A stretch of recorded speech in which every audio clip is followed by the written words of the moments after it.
Alô, comunidade! Nós começamos agora o ICL Urgente no início de uma nova semana, 23 de fevereiro de 2026. Trazemos sempre as principais notícias do Brasil e do mundo. Sempre com a gente, a Laura Cotcho, na atualização de notícias na redação. Opa, tudo bom, Laura? Boa tarde. Tudo bem, Rodrigo. A câmera estava tremendo um pouco aqui, mas boa tarde para você. Boa tarde para você também que está nos assistindo pelos canais do Instituto Conhecimento Liberta e Eduardo Moreira no YouTube.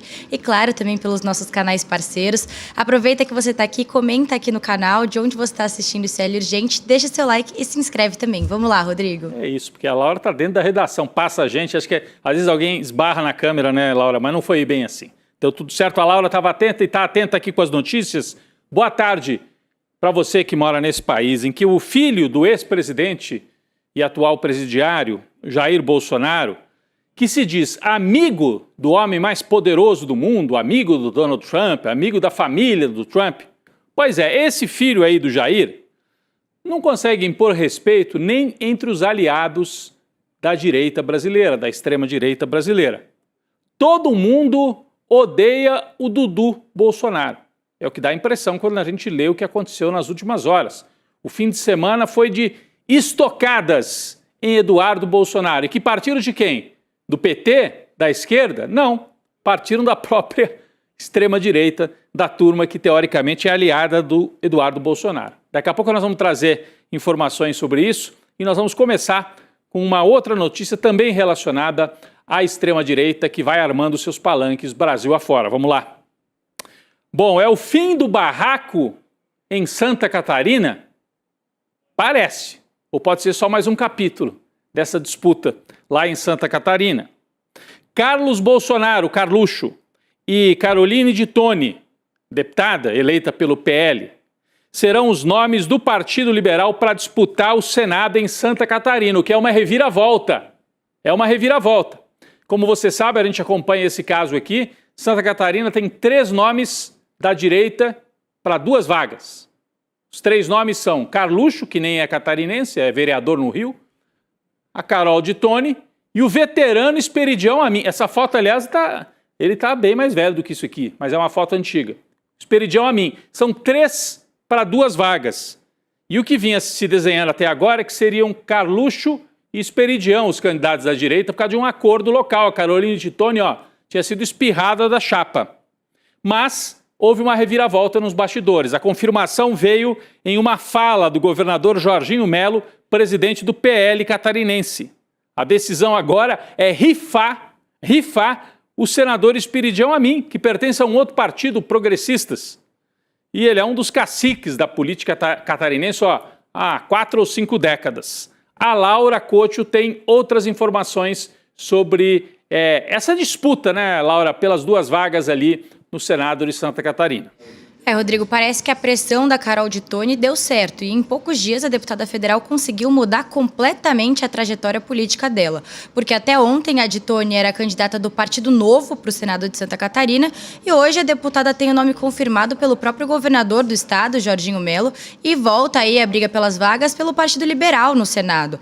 E essa decisão de manter a Carol de Toni partiu diretamente do Jair Bolsonaro, que mudou o tabuleiro político de dentro da prisão. Segundo aliados da família Bolsonaro, o ex-presidente bateu o martelo no nome do Carluxo e da Carol de Toni para Santa Catarina. Mesmo assim, a deputada ainda tem demonstrado alguma insegurança com a possibilidade do partido do Jair Bolsonaro recuar mais uma vez, Rodrigo. A Michelle venceu essa batalha, hein, Rodrigo? Sem dúvida.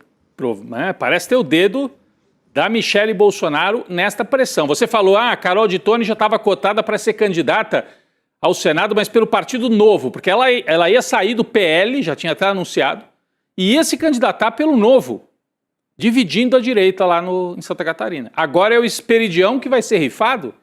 E será que ele sai candidato de toda forma? Bom, com certeza tem algum tipo de pressão aí feita pela ex-primeira-dama Michelle, porque ela era favorável a Carol de Toni, da turma dela. Do outro lado, o governo Lula também faz as suas articulações, as suas apostas em Santa Catarina. Como há 3 nomes fortes da direita que estão se engalfinhando, disputando, a turma do Lula viu a possibilidade, quem sabe, de lançar um nome ao Senado, e mesmo a esquerda sendo minoritária em Santa Catarina, muito minoritária, quem sabe, não consegue beliscar aí um uma vaga em Santa Catarina. O PT tenta construir uma chapa focada na disputa ao Senado e o principal nome é o do Décio Lima, que atualmente é presidente do Sebrae, é um nome de confiança, nome histórico do PT lá em Santa Catarina, muito ligado ao Lula. Em 2022 ele até surpreendeu, ele foi candidato a governador e conseguiu levar a eleição para o segundo turno. Ele foi disputar o segundo turno, perdeu, né, do Jorginho Melo, uma distância grande, mas é um nome conhecido em todo o estado de Santa Catarina. Bom, a gente falou que o barraco dentro do PL parece ter terminado em Santa Catarina com essa decisão, mas tem um outro barraco que esse só piora, hein?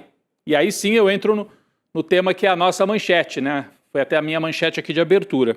O climão entre os figurões do PL nacionalmente agora envolve o nome de Eduardo Bolsonaro.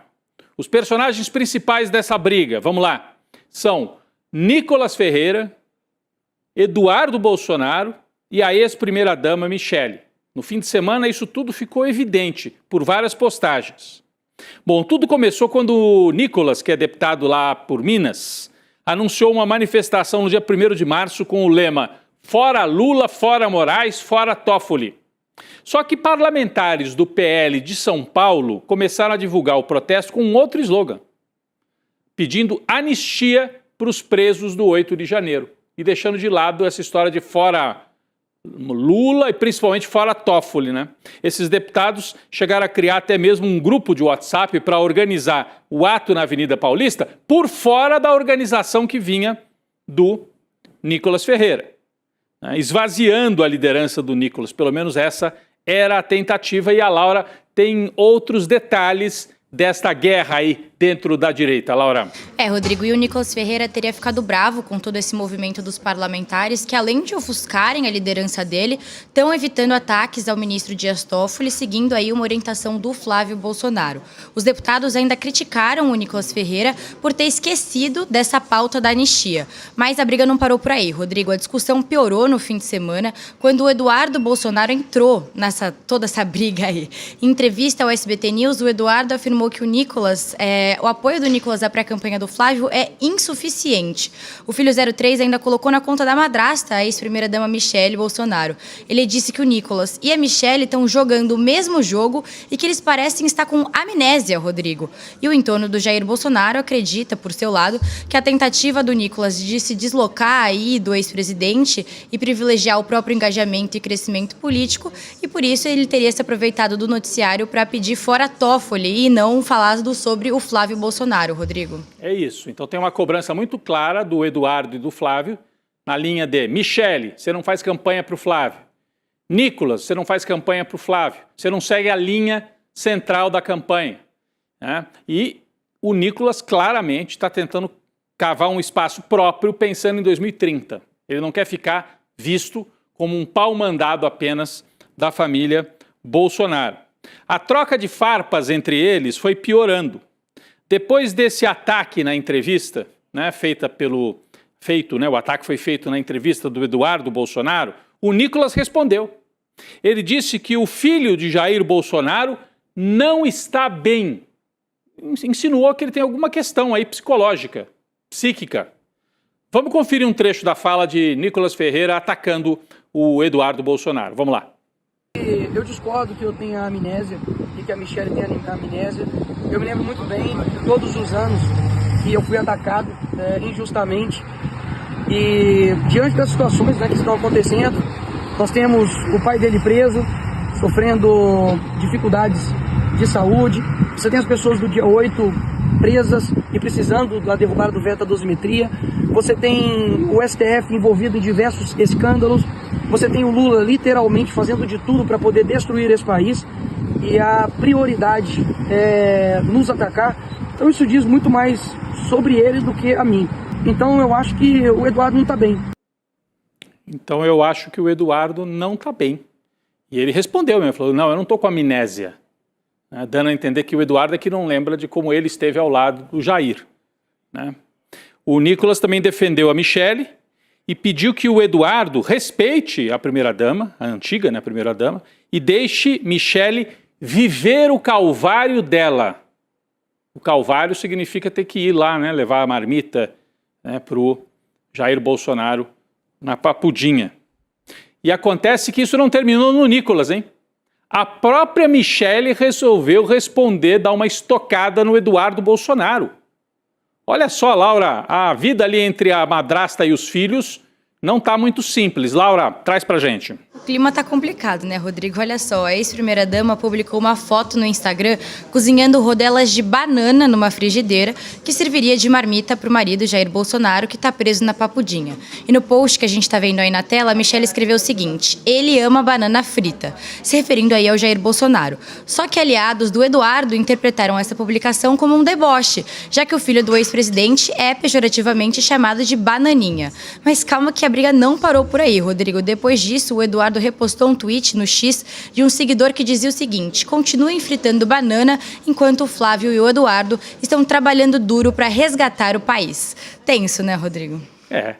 Sentiram, né? Aqui o recado era para o Eduardo, conhecido como Eduardo Bananinha, né? Essa divisão, por outro lado, deixa a família ocupando espaço na mídia. Então eles brigam entre eles, mas eles ocupam o espaço. Mas sinaliza essa briga, né, que há um mal-estar grande ali e que o Jair Bolsonaro tem o comando e consegue transferir os votos para o Flávio, mas não consegue controlar totalmente o apetite político futuro dos familiares, pensando já em 2030. Em 2026 eles vão com o Flávio, mas para 2030 está todo mundo colocando o bloco na rua antes da hora e fritando banana, e o cheiro da fritura é possível sentir de longe. Outra treta aí na extrema-direita ocorre entre Carluxo, né, e Valdemar Costa Neto, que é o presidente do PL. Carluxo saiu dizendo que o pai é quem prepara a lista de indicados do PL, tanto para o Senado como para os governos estaduais, querendo dizer, ninguém manda no PL, quem manda é o meu pai, que está preso. O Carluxo querendo chamar tudo para o Jair. O Valdemar discordou. O Valdemar, que é o veterano, malandro político do PL, discordou, aí o Valdemar, dizendo em entrevista ao site Poder 360 que o combinado é o seguinte: o Jair fica responsável pelas indicações ao Senado, mas que o PL vai coordenar as indicações para governador. Aí o Carluxo mandou a tréplica, dizendo que o partido está querendo isolar o pai dele. Eles têm uma mania de perseguição bravíssima. Vamos ver aqui a fala do Carluxo. A fala não foi minha, foi do presidente Jair. Ninguém disse que não conversamos com ninguém e que ninguém... Nossa senhora, é difícil entender o Carluxo, vamos lá. E que ninguém poderia indicar governadores. O que me foi orientado é que ele faria uma lista de candidatos. Creio que o PL poderia dar uma força. Me parece que as coisas estão meio desencontradas, sem querer querendo. O divertido é que eles colocam tudo assim publicamente. As coisas estão meio desencontradas, sem querer querendo, disse o Carluxo. E citar o Chaves é bem no estilo do Carluxo. O Chaves, não o Hugo Chaves, né? O Chaves não é o Chaves nesse caso, né? O Kiko, né? Foi sem querer querendo. É isso aí. Bom, a briga na extrema-direita envolve os 3 filhos e outros personagens, Valdemar, Michele, Malafaia, todo mundo disputando o que vai ficar desse legado do Jair Bolsonaro, se é que a gente pode chamar de legado. Vamos falar agora de acordos que estão acontecendo nos subterrâneos aí da política brasileira, envolvendo também o Centrão e a extrema-direita. O novo acordo do Centrão. É manchete no nosso site. Importante se você acompanhar esse movimento. Está aí na manchete, ó, no telão. Se você está só nos ouvindo, vale a pena olhar agora. Cúpula do Congresso sinaliza votar pena menor para Bolsonaro se a CPI do Master esfriar. Então, o que o Centrão está propondo para o bolsonarismo? O Centrão, eu digo, é o Alcolumbre e o Hugo Mota, né? Presidente do Senado, presidente da Câmara. Olha, a gente põe para votar o projeto da dosimetria, porque o Lula vetou, lembra? Então, agora a direita pode tentar derrubar o veto, a gente põe para votar. O que interessa para vocês, bolsonaristas. Mas vocês têm que nos ajudar de outro lado, barrando a CPI do Master, porque se sair essa CPI, vai ao Alcolumbre, vai a turma do Hugo Mota, vai metade do Centrão ou mais. Então eles estão nessa tentativa de costurar um acordo. envolvendo centrão e extrema-direita. Laura tem outras informações sobre isso. Rodrigo, o desespero do centrão tá batendo, como a gente tá vendo aí. A nova manobra da direita menos bolsonarista, se é que a gente pode considerar assim, consiste em marcar no início de março uma sessão para análise do veto do Lula ao projeto de redução das penas dos golpistas, o famoso PL da dosimetria que a gente já tratou aqui. Mas para quem não lembra, essa proposta pode reduzir muito o tempo que o Jair Bolsonaro vai passar em regime fechado, para ser mais preciso aqui, de 6 a 8 anos para algo entre 2 a 4 anos de prisão, a depender da interpretação do texto. Assim, a ideia do comando da Câmara e do Senado é negociar isso com a oposição bolsonarista, mas claro que com a garantia de que não vai haver nenhuma pressão para instaurar a CPI do Master, Rodrigo. É o centrão fazendo o que sabe fazer de melhor, né? Se vendendo para salvar o próprio pescoço, Rodrigo. Eles tentam se vender para os dois lados, né? Uma hora tentam agradar o Lula. Você lembra que no começo do ano estava assim, Hugo Mota agora está amiguinho do Lula, o Alcolumbre está amiguinho do Lula. Mas já passou o carnaval, já se voltam para o outro lado. Espera aí, precisamos barrar a CPI do Banco Master. Como é que a gente barra? Oferecendo para os bolsonaristas reduzir a pena do Jair. Então, é isso que está em jogo agora, né? Bom, a nossa equipe entrou em contato com lideranças lá da oposição, do Centrão, né, no Congresso, e também lideranças do PL, e a turma nega que exista qualquer acordo para fazer essa troca. Então, publicamente, eles negam que haja qualquer acordo nesse sentido. Está aí na manchete, lideranças da oposição negam acordo para trocar dosimetria, que é anistia, né? Anistia, para trocar por abafar o caso Master, né? O líder do PL, Sóstenes Cavalcante, disse que não tem chance nenhuma desse acordo ser feito e chamou isso de fake news. Tá bom, vamos acreditar no Sóstenes Cavalcante. Enquanto isso, ele continua buscando uma explicação para aquele dinheiro que acharam lá com ele. Bom, em meio às polêmicas envolvendo o Banco Master e o possível envolvimento do Supremo, de parte do Supremo, para tentar esfriar as investigações, o ministro da Secretaria-Geral da Presidência, o Guilherme Boulos, defendeu hoje o papel do STF, mas olha que importante aqui, ele ponderou. A Corte, o Supremo, não está imune a questionamentos. Então é fazer a defesa do STF pelo papel institucional, mas sem deixar de questionar. Eu achei uma linha interessante essa adotada pelo Guilherme Boulos. Vamos ver exatamente o que ele disse. Vamos lá. O Supremo Tribunal Federal foi importante para o Brasil para preservar a democracia contra quem queria dar golpe de Estado. Ponto. Teve coragem. Funcionou a instituição. Pagou preço por isso. Funcionou a instituição. O Xandão tomou Magnitsky e por aí vai, mas teve coragem. Agora, isso não quer dizer que o Supremo ou qualquer outra instituição esteja acima do bem e do mal. Eu acho curioso, porque é uma linha... Aqui no ICL a gente tem adotado uma linha, cada um com o seu jeito, com o seu estilo, porque aqui não tem uma ordem unida, aqui cada um adota com liberdade, né, a sua posição, mas aqui, de maneira predominante, a gente tem saído por esse caminho. Questionar, sim, o Toffoli, pela proximidade descabida, para dizer o mínimo, com a turma do Banco Master. Quando fizemos isso aqui, tem uma turma até no nosso chat, em alguns canais ou alguns outros locais aí de esquerda, dizendo, estão fazendo o jogo da direita questionando o Toffoli. Aí vem o Boulos e diz, peraí, o STF cumpriu um papel institucional fundamental, mas não está acima do bem e do mal. É exatamente o que a gente tem dito. Eu mesmo disse isso aqui faz uma semana. Né? Questionar o Dias Toffoli é defender o Supremo Tribunal Federal. É defender. Porque o que o Toffoli está fazendo faz mal para o Supremo Tribunal Federal. Estava, né? Porque agora foi afastado o Toffoli, retirado. Eu acho que é uma posição importante. Vamos dizer a verdade, o Boulos não fala só por ele. Ele é secretário-geral da presidência do Lula. O Boulos, quando aparece numa entrevista para um canal, uma rádio, né, que acho que ele estava, e diz o que disse, está falando pelo Lula, pelo governo do Lula. Claro, por ele também, mas pelo governo do Lula. Então defender o STF, o papel importante na defesa da democracia, mas questionar ministros e pedir algum limite para essa promiscuidade entre alguns ministros, não todos, e a turma da bufunfa da grana no Brasil. Né? Tá demais. Vamos adiante. Importante essa fala do Boulos. Bom, a gente tem mais atualizações, falando no caso Master, né? A gente tem mais atualizações sobre isso. A Laura traz notícias de hoje. Laura. Rodrigo, o ministro do STF, André Mendonça, que é o novo relator do caso Master, ele deve se reunir hoje de novo com a Polícia Federal para tratar sobre o andamento do inquérito. Essa nova rodada de conversas deve servir para uma espécie de balanço das investigações e também para definir os próximos passos. E tem mais, Rodrigo, o ministro Edson Fachin, que é o presidente do STF, mandou arquivar a ação que questionava a atuação do ministro Dias Toffoli no caso envolvendo o Banco Master. Então, assim, mesmo não sendo mais o relator, o Toffoli não foi declarado suspeito e pode participar de julgamentos relacionados ao processo do Banco Master. Rodrigo. Obrigado pelas atualizações, Laura. 8 anos de atraso. A primeira turma do Supremo inicia amanhã o julgamento dos mandantes do assassinato da ex-vereadora Marielle Franco e do motorista Anderson Gomes.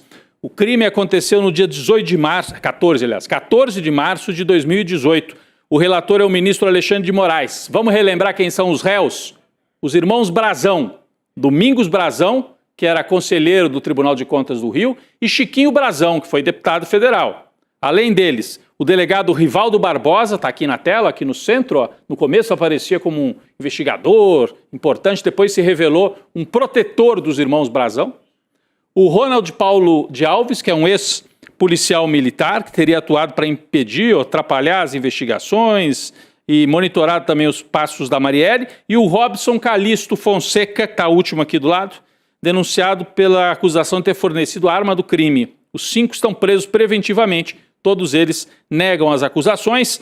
A PGR pediu a condenação dos réus por homicídio qualificado, tentativa de homicídio e organização criminosa. Foram apontados 3 agravantes que podem aumentar as penas: crime praticado com promessa de recompensa e motivo torpe, execução, que causou perigo comum, meio empregado que dificultou a defesa. Bom, o processo chegou ao Supremo porque havia o envolvimento do Chiquinho Brazão, que era deputado federal. Um julgamento que vem com atraso, né? E o Brasil está sendo cobrado por isso. Laura, instâncias internacionais cobram o Brasil por isso, não é?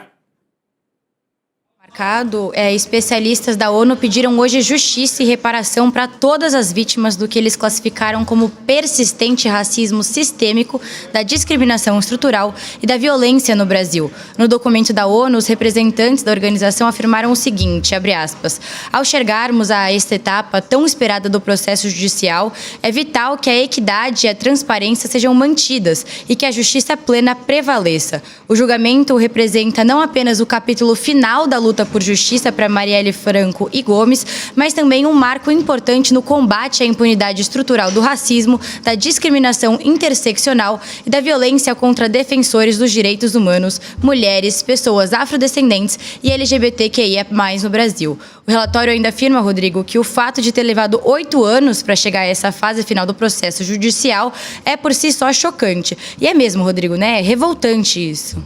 A gente acompanha alguns casos no Brasil que levam 20 anos para ir a júri, né? Esse caso aqui já levou 8, é realmente revoltante. Vamos voltar aqui para a política. Ano eleitoral no Brasil 2026, frente ampla em Minas Gerais. O Lula tentando lançar o Rodrigo Pacheco, só que tem um ruído lá, hein? O Rodrigo Pacheco fez uma sugestão que o PT achou meio esquisita. Fazer uma frente tão ampla, que incluiria o Aécio na chapa. Peraí. Aí vai ter chapa com Rodrigo Pacheco, Aécio e PT juntos? Vai ficar esquisito demais. O que o PT está dizendo disso, Laura? Rodrigo, além do Aécio ser um velho inimigo do Partido dos Trabalhadores, ele ocuparia uma das 2 vagas ao Senado que já foram reservadas para nomes da base governista, como a Marília Campos, o Alexandre Silveira ou até mesmo o Alexandre Calil. O deputado Rogério Correia, que é do PT de Minas Gerais, afirmou que retirar o PT da chapa para incluir o Aécio levaria a um rompimento com o partido. Já o deputado federal Reginaldo Lopes, que também é do PT de Minas Gerais, adotou um tom mais pragmático. Ele confirmou que o Pacheco está buscando uma frente ampla e afirmou que o PT vai participar da chapa só com uma indicação a uma vaga ao Senado, Rodrigo. Mas no momento a chapa do Pacheco ainda está em fase de construção, então a gente tem que aguardar aí os próximos capítulos. Seria uma reviravolta, uma cambalhota que não sei como é que seria vista pelo eleitor lá em Minas Gerais. O presidente Lula, que está articulando essas chapas todas, mesmo de longe, né? Ele está na Coreia do Sul, passou pela Índia e agora chegou à Coreia do Sul. Temos aí a fotografia do Lula sendo recebido. Ele foi recebido na madrugada de hoje numa cerimônia conduzida pelo presidente sul-coreano Lee Jae-myung. Em pronunciamento à imprensa, Lula destacou que ambos os países assinaram memorandos de entendimento nas áreas de saúde, empreendedorismo, ciência e tecnologia, combate ao crime organizado transnacional. Depois, Lula e Janja foram recebidos pelo presidente num banquete de Estado que aconteceu na residência oficial do governo. A gente tem imagens do presidente Lula e da primeira-dama Janja chegando também para esse banquete de Estado. Olha o Lula, né?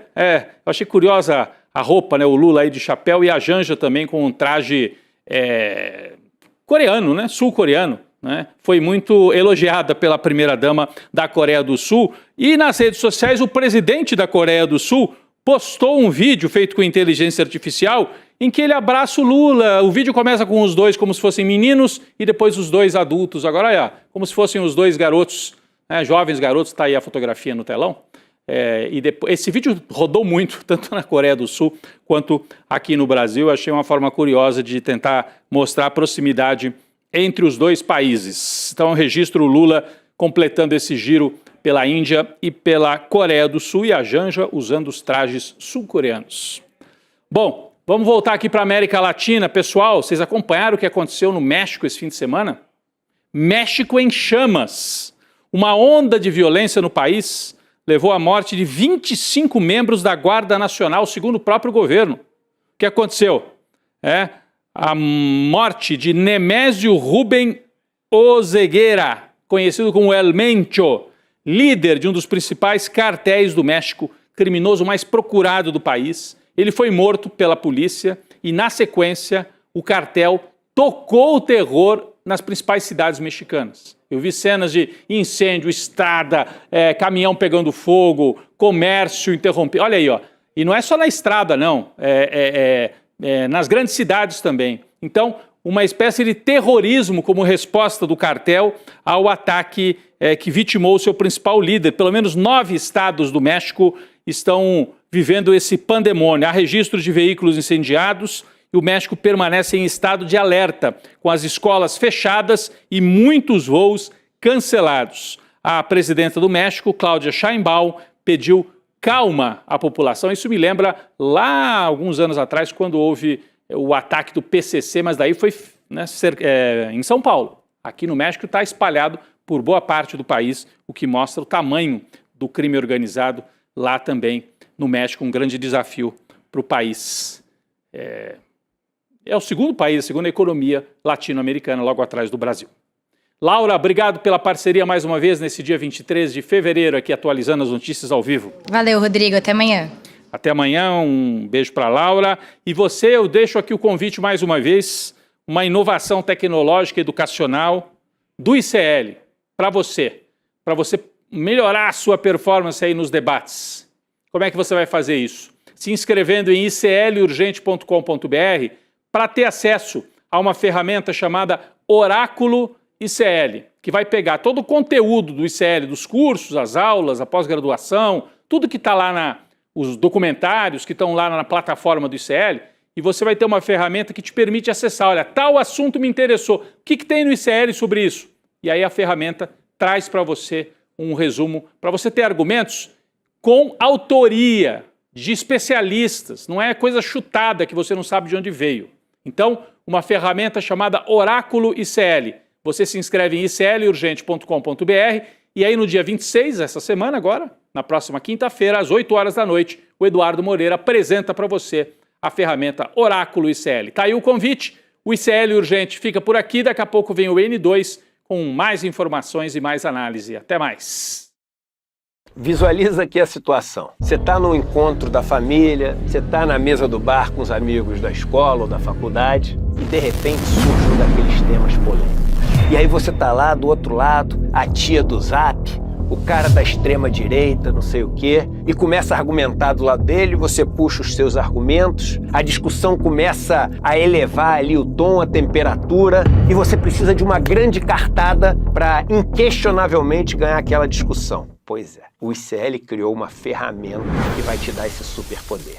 É como se no meio da discussão você pudesse trazer para o seu lado o João César Castro Rocha, o Gessé Souza, a Marilena Chauí, o Michael Sandel, o Domênico de Masi, os maiores professores e professoras do mundo, mas de uma maneira rápida, prática e detalhe, pessoal. É uma ferramenta que não existe no mundo e é fruto de mais de um ano de trabalho de uma equipe enorme do ICL. Ela muda o jogo completamente. Ela se chama Oráculo ICL e vai ser revelada no dia 26 de fevereiro às 8 horas da noite. Fala pessoal, tudo bem? Leandro Demore aqui para dar uma notícia incrível. O ICL tem sua própria revista digital, a revista Liberta, um novo espaço de jornalismo profundo, crítico, com a nossa cara, feito para quem quer entender o Brasil e o mundo além da superfície. Na revista Liberta, você vai encontrar os maiores articulistas e colunistas com análise sobre política, cultura, atualidades e, claro, muito pensamento crítico. Esse vai ser o nosso espaço semanal de reflexão em profundidade. Faça agora mesmo a sua assinatura. Acesse icl.com.br/revista. E se você já é aluno ou aluna de algum curso do ICL, tem um benefício especial para fazer parte disso com a gente. Um desconto exclusivo para garantir a sua assinatura. Revista Liberta é o ICL em profundidade.